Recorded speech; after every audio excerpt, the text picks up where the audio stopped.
तो दोस्तों it's Abhijeet again from A to Z car service. और आज की इस वीडियो में हम आपको रिवर्स गियर का एक बहुत ही एबनॉर्मल प्रॉब्लम के बारे में बात करेंगे। तो पहले मैं गाड़ी का जो फ्रंट गियर है उसको एक बार देख के आपको दिखा रहा हूँ। गाड़ी की मूवमेंट अभी फ्रंट गियर में है, तो गाड़ी देखिए ये मूव कर रहा है। अब इस कंडीशन में जैसे ही हम गाड़ी को रिवर्स की तरफ मूव करते हैं, रिवर्स, अब देखिए गाड़ी रिवर्स में है, इसकी जो पार्किंग सेंसर है ये सब ऑन है, यहाँ से आप देख सकते हैं। तो जब मैं गाड़ी को देखिए क्लच मेरा क्लच रिलीज कर दो, गाड़ी में कुछ मतलब हलचल ही नहीं है और साथ साथ यहाँ से एक नॉइज होना चालू है, तो ग्रीनिंग लाइट पे नॉइज आ रहा है। हर बार ऐसा हो रहा है। लेकिन अगर आप बैक गियर को बहुत ही जोर से यूज कर रहे हैं तो उस कंडीशन में मतलब एक आध बार हो रहा है कि ऐसा कि बैक गियर आपका ले रहा है। तो चलिए इसको खोल के देखते हैं इसके अंदर की जो प्रॉब्लम है वो क्या है नहीं है।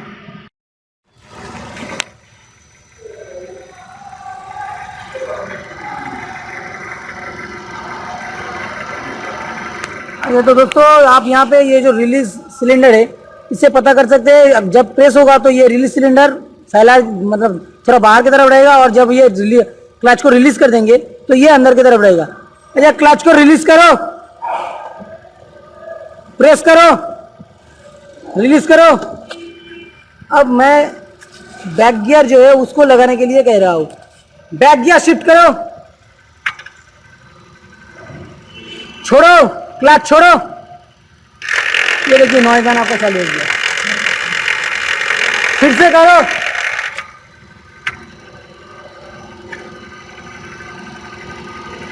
अब नॉर्मल कर दो, न्यूट्रल, फिर बैक गियर लगाओ, क्लच पूरा छोड़ दो, क्लच। ये देखिए मेरा गियर मतलब अभी बैक गियर में है, लेकिन गाड़ी का कोई मूवमेंट नहीं है। ये नीचे से आप पता कर सकते हैं, गाड़ी की कोई मूवमेंट नहीं है। ठीक है, न्यूट्रल कर दो। तो क्या है कि कुछ भी प्रॉब्लम को सोल्यूशन में पहुंचने से पहले आपको जो प्रॉब्लम है उसको सही से रीड करना है, क्योंकि अगर प्रॉब्लम को आप सही से रीड नहीं करेंगे तो उस कंडीशन में आपको प्रॉब्लम की सोल्यूशन मिलना थोड़ा मुश्किल हो जाएगा। अभी हम इसकी जो बैटरी ट्रे वगैरह है ये सब कुछ खोलेंगे। अब दोस्तों पहले हम इसको मैनुअली एक बार जो केबल है इसको हटा के चेक कर लेते हैं कि मैनुअली ये शिफ्ट हो रहा है कि नहीं। क्लच दबाओ, क्लच दबाओ, क्लच रिलीज करो,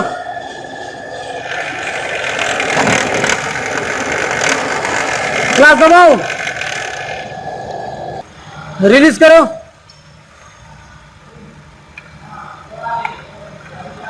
रिलीज। तो ये जो प्रॉब्लम मुझे लग रहा है ये शिफ्टिंग लीवर का प्रॉब्लम नहीं है और केबल का भी प्रॉब्लम नहीं है। इसके लिए मुझे शायद इसकी गियर बॉक्स को खोलना पड़ेगा। तो इसको और कंफर्म होने के लिए अभी हम इसकी जो गियर ऑयल है इसको एक बार ड्रेन आउट करके देख लेंगे। तो अभी गियर बॉक्स को खोलने से पहले मैं इसकी जो गियर ऑयल है उसको एक बार ड्रेन आउट करके चेक कर लूँगा, ताकि अगर मेरा प्रॉब्लम गियर बॉक्स के अंदर रहेगा तो शायद कुछ ग्रीनिंग पार्टिकल्स जो है वो गियर ऑयल के साथ निकल आएगा। और यहाँ पे एक चीज़ मैं देख सकता हूँ, देखिए कोई लीकेज तो नहीं है, लेकिन ये जो पार्ट है मतलब इसका मतलब है गियर बॉक्स को एक बार डिसमेंटल किया गया था। तो चलिए गियर ऑयल को ड्रेन आउट करने के बाद क्या निकलता है उससे हम कंफर्म हो जाएंगे कि गियर बॉक्स का अंदर का कितना क्या प्रॉब्लम है।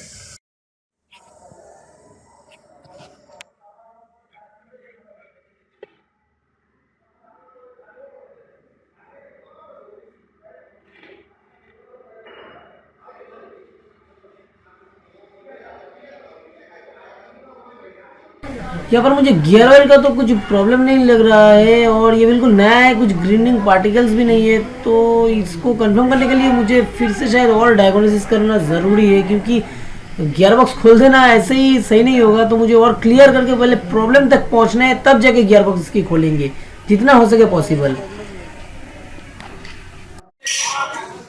तो दोस्तों ये गियर बॉक्स की जो प्रॉब्लम है इसको डायग्नोसिस करने के लिए मुझे ये ऊपर का जो शिफ्टर है इसको खोलना ज़रूरी है। इससे नॉर्मली ये शिफ्ट होकर गियर आपका आगे पीछे होता है तो फर्स्ट गियर सेकंड गियर ये सब गिरता है। तो ये खोलने के बाद देखिए मैं प्रॉब्लम को आपको एक बार दिखाता हूँ। ये ऊपर वाला ये नॉर्मली 3 जो आपको शिफ्टर लीवर दिख रहा है, इसको जैसे ही हम ये ऊपर वाला को इस तरह से करेंगे तो नीचे की जो बैक गियर है, अच्छा बैक गियर पहले एक बार दिखा लेते। ये जो पेनियन है ये आपका रिवर्स गियर का पेनियन है। ये पेनियन घूम रहा है जो ये रिवर्स गियर है। अभी मैं इसको फिर रिवर्स गियर दे रहा हूँ, तो ये मेरा रिवर्स गियर है। अभी देखिए मैं व्हील को जब घुमा रहा हूँ, ये नॉइज आ रहा है अंदर से।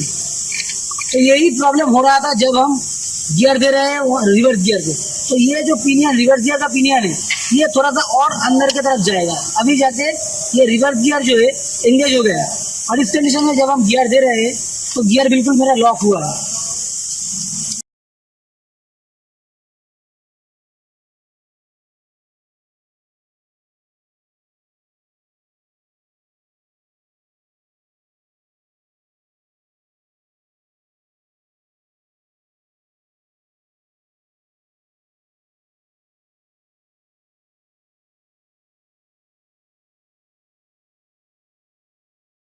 इसकी जो मेन प्रॉब्लम बैक गियर से हो रहा है,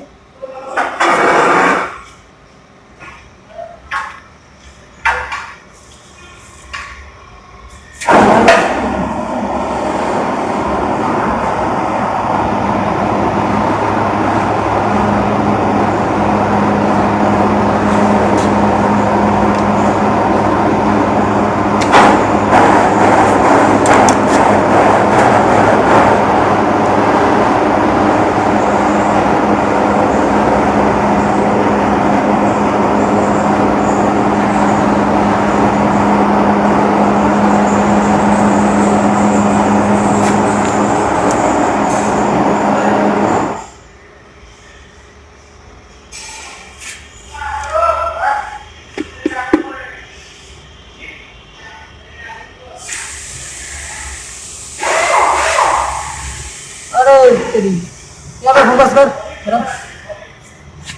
तो दोस्तों जो प्रॉब्लम मेनली मिला था, देखिए मुझे कुछ और ही डाउट था कि शायद अंदर में ये स्प्रिंग का प्रॉब्लम हो सकता है, लेकिन जो मिला है देखिए ये जो बोल्ट है, ये बोल्ट बिल्कुल ढीला है, और इसके कारण ये जो आपका ये शिफ्टर है ये हिल रहा है, और इसी के कारण मेरा ये जो बैक गियर है ये सही से एंगेज नहीं हो रहा था। अभी जैसे कि ये थोड़ा सा टाइट कर दिया, ये एंगेज नहीं हो रहा था, इसलिए इस कंडीशन में ये घूम रहा था फ्री। और इसने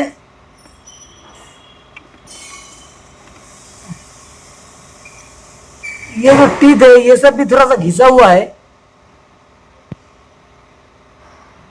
ये जो टीथ है ये थोड़ा सा घिस गया है, क्योंकि सेम जो सरफेस में रहना चाहिए था इस कंडीशन में, ऐसा ना हो कि ये थोड़ा सा ऊपर नीचे हो गया।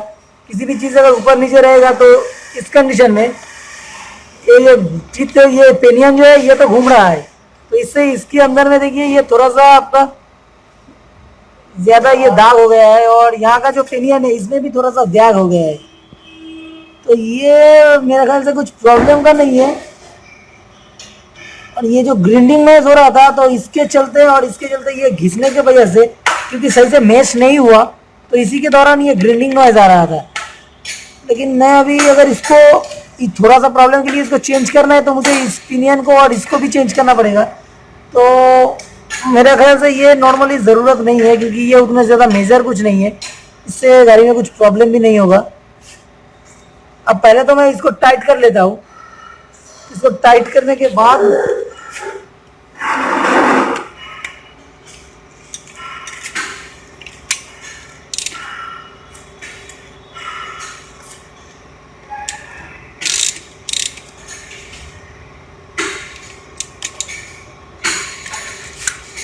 ये गियर बॉक्स हाउसिंग को ये सब लगाने के बाद पूरा गियर बॉक्स हाउसिंग को फिर हम फिटिंग करेंगे।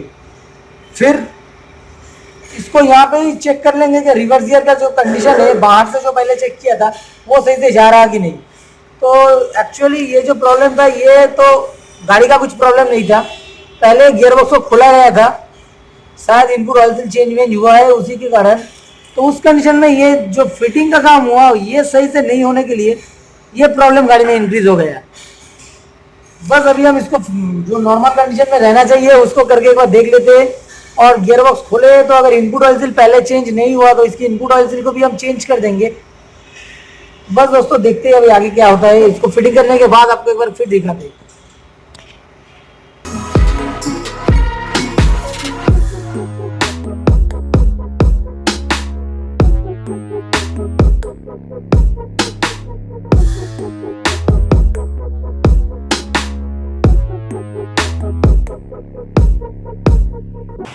अब दोस्तों गाड़ी का काम मेरा कंप्लीट है, तो मैं इसको रिवर्स गियर, वैसे मैं इसको टेस्ट के लिए बाहर लेके चला आया हूँ, तो अभी मैं इसको रिवर्स गियर देके पहले आपको दिखाता हूँ।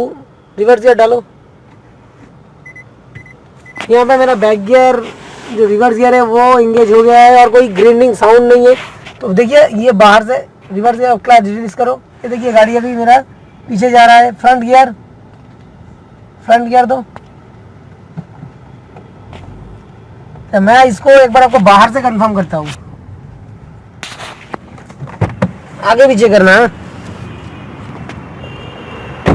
रिवर्स ले लो, फ्रंट ले लो, फ्रंट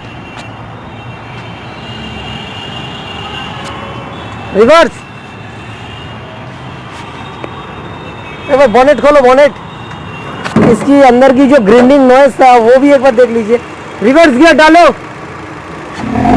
ये देखिए रिवर्स गियर में गाड़ी आ रहा है तो कुछ ग्राइंडिंग नॉइज भी नहीं है। तो बस दोस्तों इस वीडियो में तो इतना ही। उम्मीद करते हैं कि आपको वीडियो पसंद आए, और इस तरह का भी छोटा मोटा प्रॉब्लम होने की वजह से रिवर्स गियर का जो है प्रॉब्लम होता है गाड़ी में। बस अगर वीडियो अच्छा लगे तो प्लीज़ लाइक और शेयर ज़रूर कर दीजिएगा। Thank you.